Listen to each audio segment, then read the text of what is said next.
Bom dia, primeiro ano. Voltamos aqui para mais uma aula de história. Espero que vocês tenham feito o resumo, tenham feito análises bem pertinentes da aula passada, tá?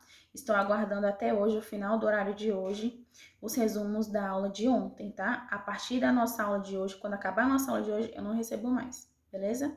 Porque é importante que a gente comece a criar esse compromisso de entregar as tarefas no prazo correto, tá? Para aqueles que estão entregando. Para aqueles que não estão entregando, começar a entregar, tá bom, galera? Bom, lembra que eu falei para vocês na aula passada sobre as primeiras civilizações? Que as pessoas partiram, então, agora da pré-história para um outro período histórico, que é o período da história antiga, da Idade Antiga. E nesse período você tem as grandes civilizações.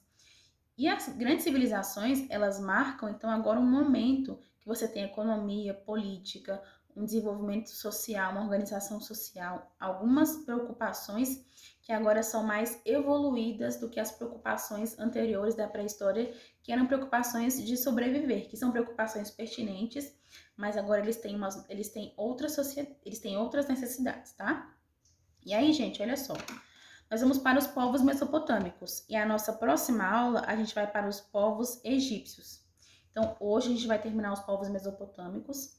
E aí, esse conteúdo, como eu falei para vocês na aula passada, é um conteúdo que cai bastante no PAS, no Enem e no vestibular. Então, é um conteúdo que vocês têm que saber, que vocês têm que, depois que acabar a minha aula aqui, pesquisar alguns vídeos no YouTube, fazer algumas pesquisas, se possível, ver alguns filmes, algumas séries relacionadas com esse conteúdo, para que vocês consigam fixar na memória de vocês, tá? E aí, turminha, assim como na aula passada, nessa aula eu também vou pedir um resumo para que vocês façam, mas para me entregar somente na quinta-feira que vem, tá? E aí, esse resumo que vocês vão fazer vai ser justamente da página 34, página 34, 33, 35 e 36. Página 30. Deixa eu anotar aqui.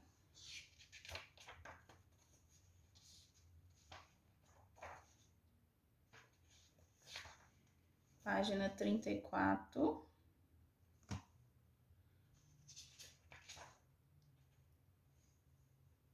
33, 35 e 36, tá?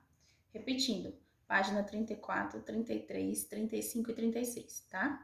A ordem aqui das minhas páginas 34 e 33 está invertida por conta daquela imagem da linha do tempo da aula passada, tá? Então a gente vai falar hoje sobre os povos mesopotâmicos. Povos mesopotâmicos, Mesopotâmia significa cidade entre rios, região entre rios. Então, é uma região que você tem ali entre rios, tá? Então, é uma região bem fértil, com uma população que tem essa cultura de irrigação, uma população que tem essa cultura de fazer aquelas valas de água para que essa água do rio Eufrates e Tigre chegue para outras comunidades, para que esse espaço seja um espaço muito fértil, tá? Vamos conhecer um pouquinho aqui sobre a região mesopotâmica. Gente, a região mesopotâmica era uma região até consideravelmente grande. Tinha em torno de 10 mil a 30 mil pessoas. Para uma população que até pouco tempo atrás estava acostumada a ter pequenos grupos, você ter um grupo tão grande que chegar a 30 mil pessoas é uma população, para esse momento, consideravelmente grande, tá? E olha só, como é um período que as pessoas ainda estão descobrindo as coisas, então às vezes chegam grupos novos e mais fortes. Lembra que as pessoas estão agora caminhando para onde tem água, para a região que tem água, para conseguir sobreviver melhor, né? E aí, gente, de vez em quando apareciam alguns grupos novos e às vezes grupos até mais fortes. E esses grupos mais fortes tomavam o poder da Mesopotâmia. Ou então, ao invés de tomarem o poder, eles se incorporavam com o poder atual e também se incorporavam com a cultura atual daquele local, tá? Então você tinha essas duas ocasiões. Ou grupos novos chegavam e tomavam o poder daquela região da Mesopotâmia, ou grupos novos chegavam e se incorporavam já com os grupos já existentes, tá? continuando aqui, a gente tem um textinho na página, deixa eu dar uma olhadinha aqui.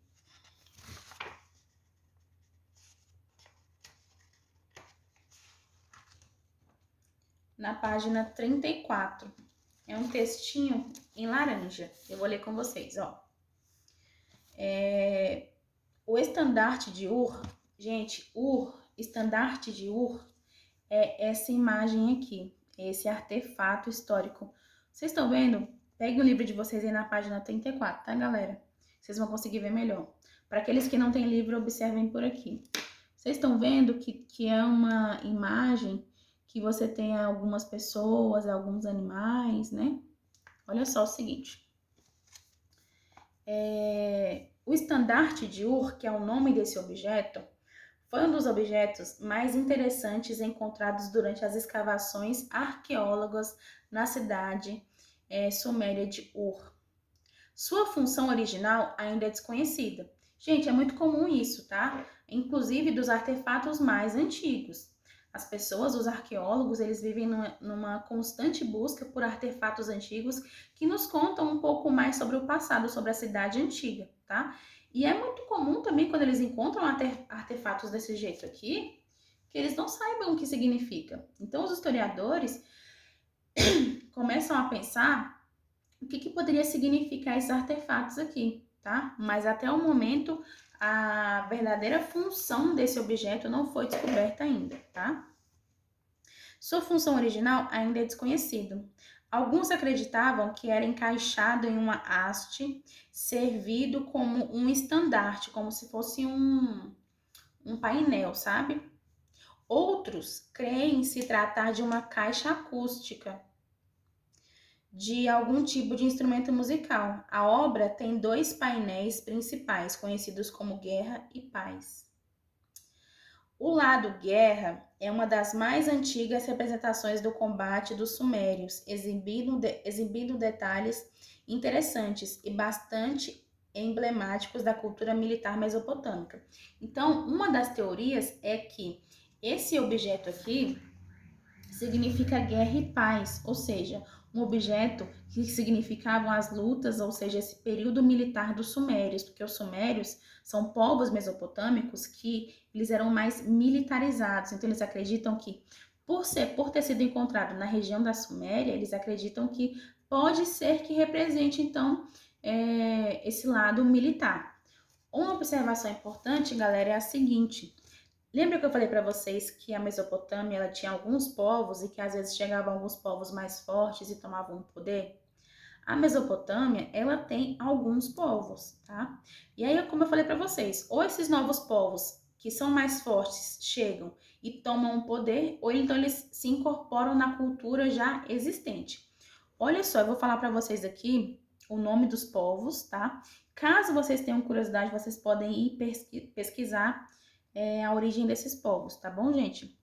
A gente tem aqui, então, ó, os sumérios, os acádios, os babilônios, os assírios, os caldeus, e nós também temos os neobabilônicos. Então, são povos importantes para a história da Mesopotâmia.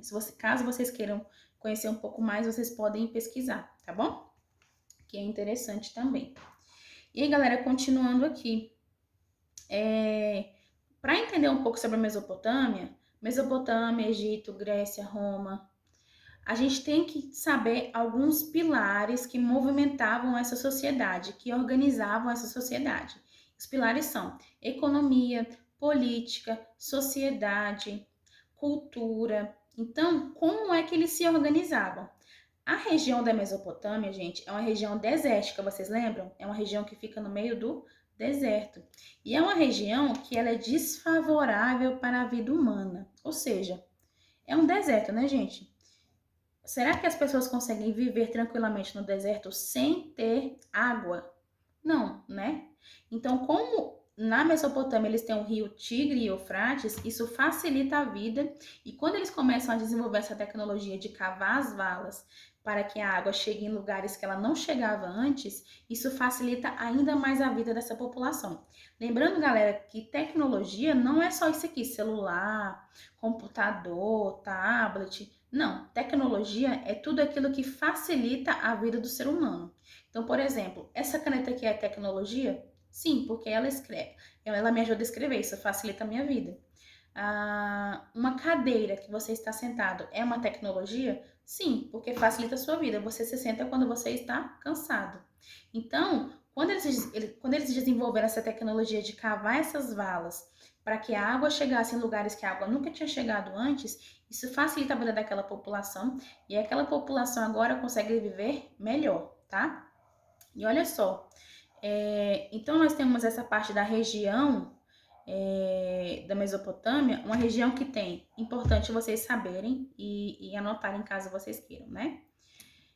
É uma região com clima desértico, ou seja, é uma região desfavorável para a vida humana, porém, como ela tem um grande rio, isso favorece com que as civilizações consigam se erguer e consigam também se desenvolver naquele local, tá? Mesmo que desértico. Caminhando aqui, nós temos um outro texto que está na página 33. Esse texto aqui, vou ler com vocês, tá? Ele diz o seguinte: as cheias do rio Tigre e Eufrates. Lembra que eu falei para vocês que por conta do rio eles conseguem desenvolver a sociedade, conseguem viver melhor ali naquela região desértica, né? E olha só o seguinte: o nível de água de ambos os rios o nível de água de ambos os rios sobe entre os meses de março e maio, baixando entre junho e setembro. Então, eles têm um período que o rio está mais cheio e um período que o rio está mais baixo. E eles analisam isso e usam isso a favor da sua sobrevivência, tá? Isso significa que as cheias ocorreram na primavera, considerado uma época ruim para os cereais cultivados na região. Então, eles já sabem que esse período vai ser ruim para cultivar cereais, tá? Por causa desses fenômenos, o cultivo dependia das chuvas escassas na região da Baixa Mesopotâmia e da intervenção humana. Ou seja, para que eles conseguissem plantar no período de baixa do rio, eles tinham que fazer aquelas valas. Por quê? Porque teriam água em grandes extensões. Então, desse modo, quando o rio baixava, eles conseguiam sobreviver mesmo com a água mais baixa, tá? Com abastecimento proveniente de dois rios, é sazonal, isto é, ocorre em determinadas estações do ano apenas. Havia um período de cheias seguido de outro em que, dependendo das condições climáticas, poderia faltar água na Baixa Mesopotâmia. Exatamente por conta das cheias irregulares. A ação humana foi essencial. Porque, gente, quando você tinha cheia também, quando o rio estava muito cheio, ele inundava aquelas civilizações, aquelas sociedades. Então, até o fato deles cavarem essas valas próximas ao rio para que tenham grandes extensões, isso também fazia com que o rio abaixasse. Por quê? Porque você tinha água para poder escoer de um modo seguro, tá? Assim, verdadeiras obras de engenharia hidráulica foram construídas, criadas para melhor se aproveitar da água dos rios e evitar a perda de plantações.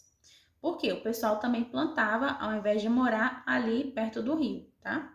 Diques de contenção para desviar ou conter a invasão de água, tanques, canais e valas, viu que eu acabei de falar? Eram algumas das obras de proteção de irrigação. Então, você tem o ser humano utilizando do rio para sobreviver e utilizando também dessas funções climáticas, também utilizando da baixa e da alta desse rio, tá? Utilizando também algumas tecnologias criadas por eles mesmos, pelos mesopotâmicos, para conseguir aproveitar da melhor maneira possível essa água, tá? Gente, como é que era então a política na Mesopotâmia? Olha só o seguinte. A política era descentralizada, ou seja, você não tinha um rei que mandava na Mesopotâmia toda, você não tinha um faraó que mandava na Mesopotâmia toda. Você tinha uma política descentralizada. Por quê? Porque a Mesopotâmia ela é formada por cidades-estados. Professora, o que é uma cidade-estado? Gente, uma cidade-estado é um local onde eles vão sobreviver, é como se fosse uma cidade.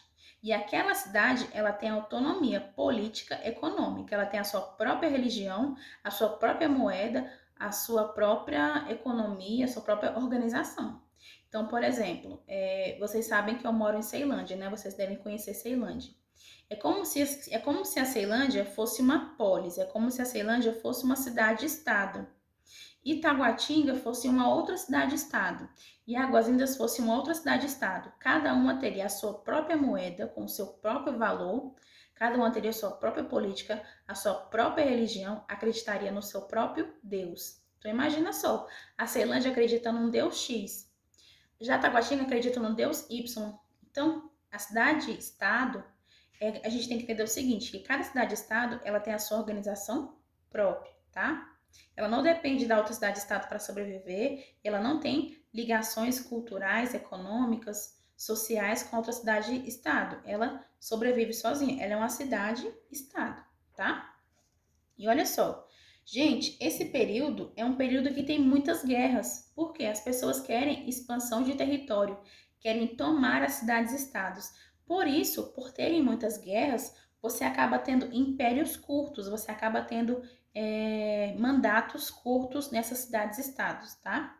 Outro ponto importante é que o poder podia ser ilimitado. Porque a pessoa podia governar até a sua morte, né? E algumas cidades-estados acreditavam em que, inclusive, as pessoas governavam após a morte.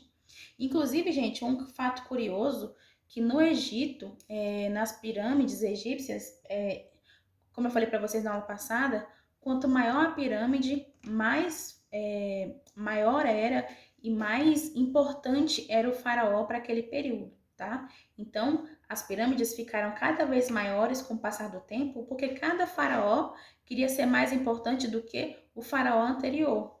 Inclusive, turma, era muito comum que assim que o faraó tomasse o poder e começasse a governar, ele já começava imediatamente a mandar construir a sua pirâmide para quando ele morresse, para que ele tivesse certeza de que ela seria maior do que a pirâmide do faraó antigo.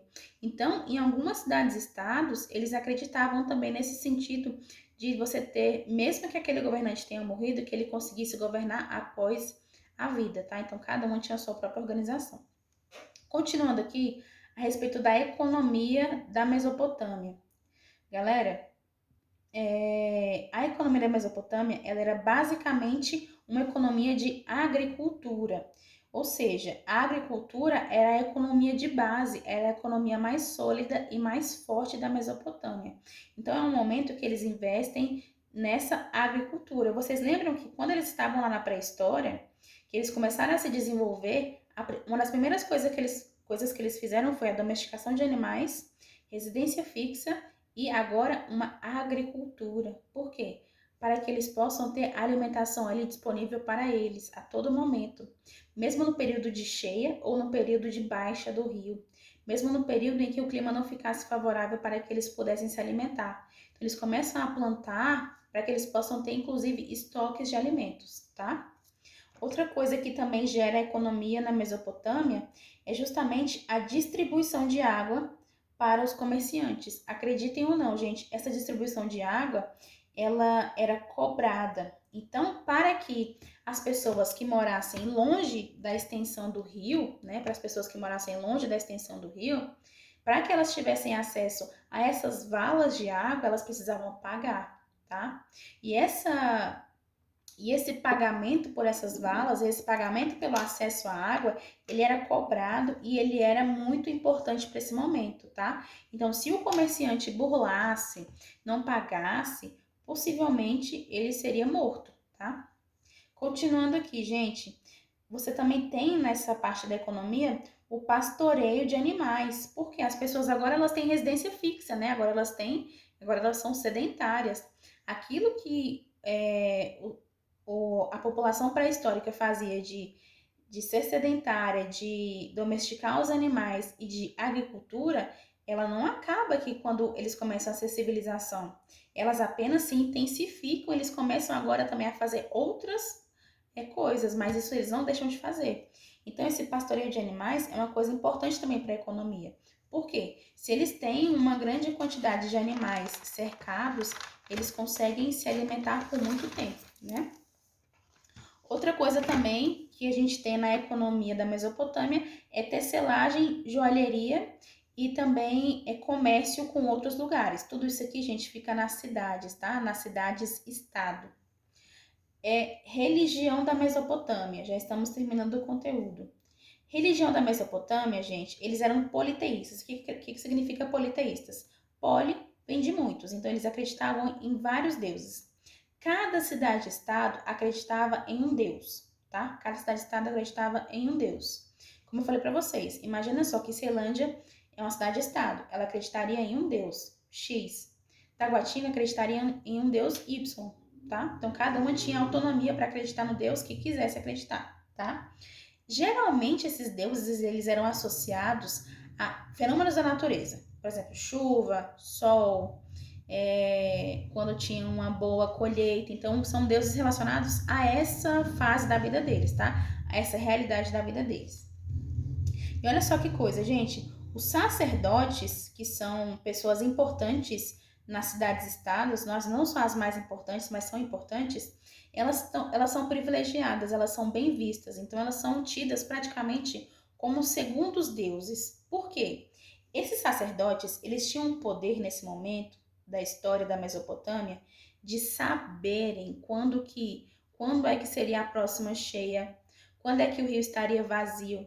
Eles tinham essa capacidade, essa sabedoria de conhecer esses períodos. Então, os reis, os governantes, as pessoas mais importantes dessas cidades-estados, elas privilegiavam e elas faziam questão de tornar esses sacerdotes importantes, porque se ele soubesse exatamente quando o rio Eufrates ficaria cheio ou quando ele teria a sua baixa e o resto do ano inteiro eles se organizassem para isso, o ano seria um ano de prosperidade, graças ao sacerdote, tá? Mas lembrando, ele não é a pessoa mais importante, ele também não é um faraó, ele só é um sacerdote. E para finalizar a nossa aula sobre cultura, gente, os povos mesopotâmicos, principalmente os povos sumérios da Mesopotâmia, são povos que estão relacionados, ligados diretamente à cultura. Para vocês terem ideia, veículos com rodas, mesmo que fossem rodas feitas com pedras, eles nascem na Mesopotâmia para poder facilitar a vida das pessoas. Tijolo de barro, ele nasce na Mesopotâmia. Então, quando você tem a construção mais para frente das pirâmides, são blocos enormes que eles fazem e também blocos enormes de pedra que eles conseguem naquela região. Então, o povo mesopotâmico desenvolve, além de desenvolver as rodas, podem ser feitas por pedra, também desenvolvem tijolos de barro, desenvolvem também o cultivo de grãos e desenvolvem também a linguagem e a escrita. Gente, olha que importante. Então, são os povos mesopotâmicos que eles desenvolvem as primeiras linguagens, as primeiras falas, tá? Então, daí que nascem depois, mais para frente, os primeiros idiomas, tá? Então, você tem aí o início de uma linguagem, de uma escrita. Gente, isso é muito importante. Até o momento, a única forma de escrever era as pinturas rupestres nas cavernas. Então, eles começam a desenvolver um alfabeto, começa a desenvolver a escrita cuneiforme, que é uma escrita que a gente é parecida com a escrita que a gente usa hoje em dia. Olha só que fato curioso. E outra coisa, gente, o cultivo de grãos. Galera, vou trazer um fato curioso para vocês. Tanto os povos mesopotâmicos e quanto os povos egípcios, eles tinham os dentes cerrados. Bem cerrados mesmo. Eles faziam questão até que os dentes fossem quebrados, sabe, nas pontas, para que eles ficassem afiados. Por quê? Porque os grãos, os pães feitos naquela época, são grãos muito duros, são pães muito duros. E para que eles conseguissem mastigar e triturar aqueles grãos, os dentes precisavam estar, às vezes até quebrados, às vezes até em formato de cacos, tá? Então era muito comum, inclusive, que eles lixassem os dentes e que eles afiassem os dentes para que eles pudessem comer de uma maneira mais fácil esses grãos. É um fato curioso, tá? Gente, falei aqui já da escrita cuneiforme, né? E outra coisa, além dessa escrita cuneiforme, os povos mesopotâmicos, esse alfabeto que eles criaram, esse alfabeto tinha mais de 1.500 sinais. Gente, imagina só. Mais de 1.500 sinais. Vocês imaginam a pluralidade da linguagem mesopotâmica, né? O nosso alfabeto ele tem um pouco mais de 20 e poucas letras. E nós temos várias palavras. Imagina só como que era rico esse alfabeto mesopotâmico, já que ele tinha mais de 1.500 sinais, né? E, gente, para finalizar nossa aula, nós temos aqui autonomia, nós temos também a astronomia, a matemática e o calendário, todos criados pelos povos mesopotâmicos. Então, para finalizar aqui a nossa aula, os povos mesopotâmicos são os primeiros povos, são as primeiras civilizações, e são civilizações que moram no deserto, porém elas têm o domínio do rio Eufrates e Tigres. Algumas pessoas têm o domínio de saber quando o rio vai ficar cheio, quando o rio vai ficar vazio. Esse rio, ele começa a chegar em lugares que ele não chegava antes, mas para que as pessoas pudessem ter acesso a essa água, elas tinham que pagar por isso. Outro ponto importante, a Mesopotâmia ela tem cidades-estados, cada cidade-estado tem autonomia, tem a sua própria moeda, tem a sua própria política, a sua própria religião, acredita no seu próprio Deus, tá? Os deuses, eles eram associados a fenômenos da natureza. Você tem os sacerdotes, que são figuras importantes para esse período. Os sacerdotes são figuras que sabem quando o rio vai estar cheio, quando o rio vai estar vazio. Isso colabora para um ano inteiro de prosperidade para aquela cidade-estado. Outro ponto importante, os mesopotâmicos, principalmente os sumérios, eles são o principal povo para a civilização e para o desenvolvimento. Eles desenvolvem e eles criam a escrita, a linguagem, a astronomia, a matemática, o calendário. Então, os povos sumérios e os povos mesopotâmicos, eles são povos que são voltados para a economia, são povos que são voltados para a parte militar e são povos que são voltados também para essa organização, tá? Galera, a nossa aula de hoje foi essa, espero que vocês tenham entendido. Para nossa próxima aula, eu vou querer que vocês façam aí o resuminho das páginas que eu já tinha passado para vocês, né?